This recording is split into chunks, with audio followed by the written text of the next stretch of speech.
I really liked the first Sherlock Holmes movie. I mean, it was, to me, I mind, pretty much the perfect example of summer blockbuster entertainment, even though it was released in the winter. I mean, you had action, comedy, suspense, a little bit of scariness, and it was all just with the terrific pair of lead performances by Robert Downey Jr. and Jude Law, and just a great look and even a wonderful musical score, probably one of my favorites from that year.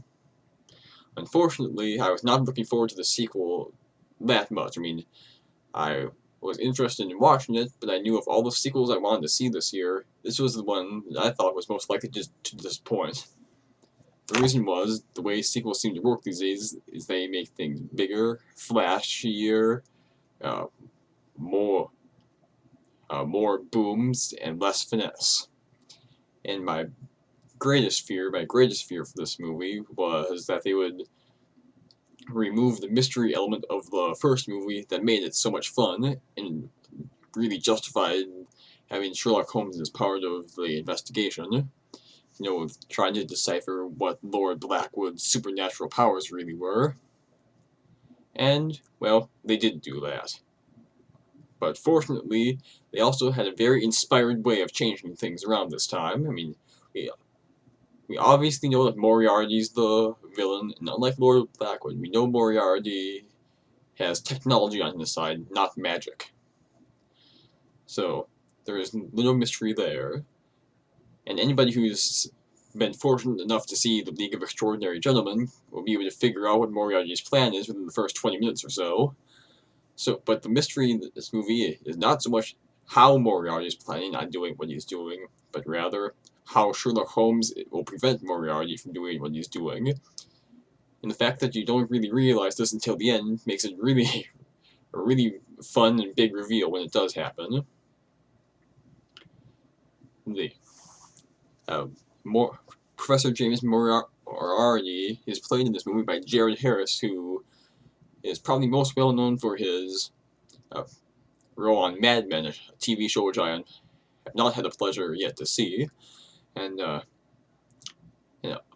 another major new supporting character in this movie is the gypsy woman played by Noomi Rapace, who played the title character in the original trilogy, The Girl with the Dragon Tattoo. She's really effective here in a slightly underwritten role. I would have liked to see more of her. I also would have liked to see more of Stephen Fry as Mycroft Holmes. He shows up.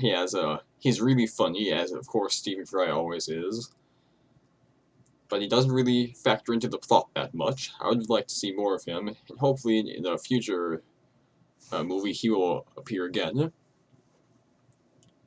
But the things I did like about this movie, once again, the movie looks fantastic. A great, a stylized period piece, something you don't see very often these days, and the action sequences are all good, even though sometimes they do get a bit overblown.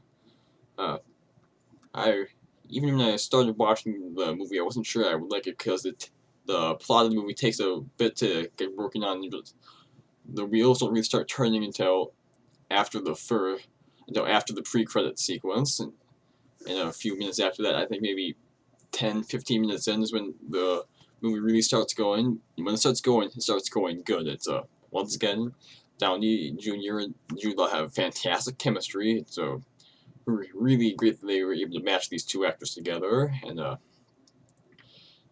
Sherlock Holmes' ability to do something and then revert back to how he planned it is very, very used here. Used more than in the original movie, but it doesn't get old. It actually gets more, to my mind at least, it became more and more cool as the movie went along. See how these little bits and pieces all added up into the whole big plan that Holmes was doing, or Holmes's realization of what was going to happen and what he had to do to stop it.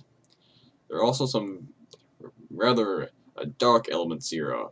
James Moriarty is a very good villain in this movie. He's cold-blooded, intelligent, ruthless. There's a sequence where he tortures Sherlock Holmes. That's really really unexpected, but also very excruciating. Was really surprised that showed up in the movie. Very also good example that Moriarty is not just this charming genius, but also a very evil man. Hmm. But on the whole, this movie works on very much the same level as the original. Pure popcorn entertainment. You're not going to find anything profound in here. There are of course some talks about industry and arms, stuff like that we've seen in the Iron Man movies. Ironic that Downey Jr. stars in both, but yeah, if you like the first Sherlock Holmes movie, I'm pretty sure you'll like this one. I was surprised by how much I did like it, and also there, just like in the first movies, they have lots of little Easter eggs, tidbits thrown in there to appeal to the Holmes buffs, which my brother is one. Me, not so much, but yeah, I could tell when something cool happened when my brother started giggling next to me in the theater, and but I can catch a few of the good ones too, especially when you see the location of the final showdown. Anybody who's familiar with Sherlock Holmes will really get a kick out of where it's located. But yeah, I like this movie. You know, it's worth seeing, and that's just about all I have to say. See it if you like this sort of movie. You're sure to have a good time.